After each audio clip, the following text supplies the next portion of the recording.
La reine a été invitée à combler le fossé entre elle-même et le duc et la duchesse de Sussex avec un simple geste qui pourrait s'avérer efficace.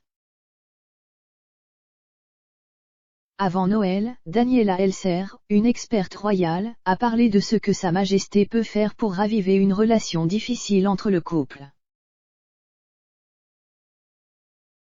Madame Elser a souligné qu'avant Noël, un choix spécifique de photos sur le mur de la famille pourrait faire beaucoup pour étendre une branche d'olivier ordinaire à Meghan après ce qu'elle a décrit comme un subtil camouflet pour les Sussex.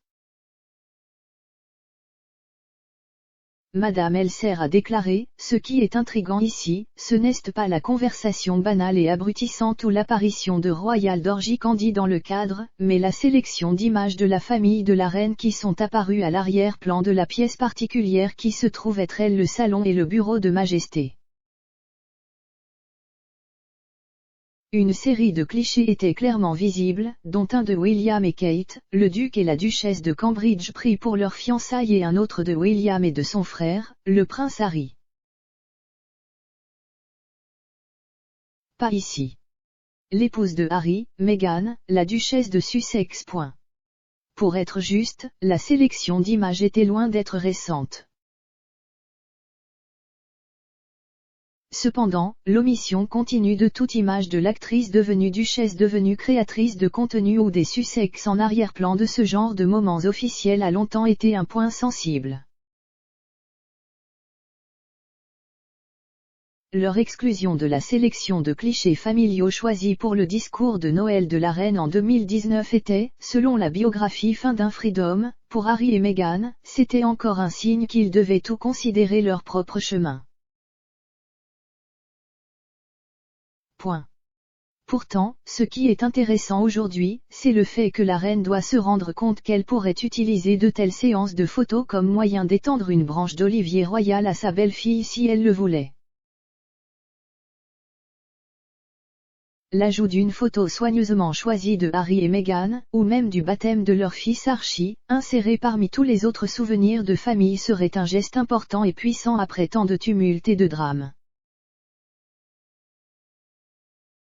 Le commentateur royal Richard Fitzwilliam a récemment déclaré à Express.company.uk que la présence de la reine au baptême conjoint des bébés royaux de Zara Tindall et de la princesse Eugénie était une très bonne nouvelle mais a averti qu'il n'y avait pas encore d'informations sur le baptême de Lilibet.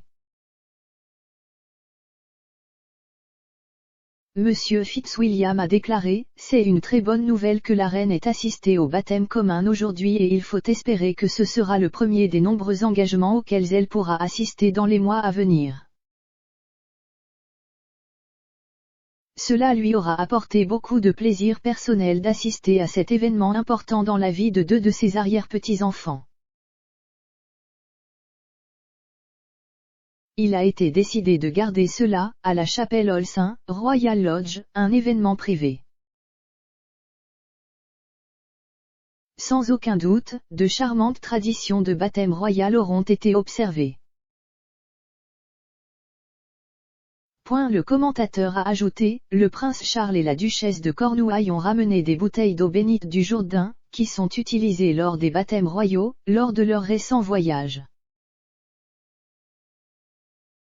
Il n'y a eu aucune information quant à quand ou Lilibet, le deuxième enfant des Sussex, doit être baptisé. Selon un nouveau rapport du New York Post, qui a cité un certain nombre de sources royales, ils affirment que le duc et la duchesse de Sussex ont été invités à Noël mais ont décliné l'offre.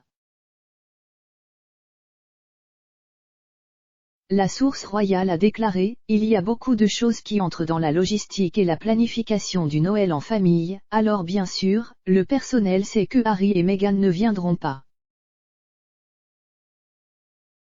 S'ils l'étaient, ils l'auraient déjà communiqué à leur famille. Mais c'est le premier Noël de Sa Majesté sans son mari, alors on aurait pu espérer qu'il voudrait être avec elle.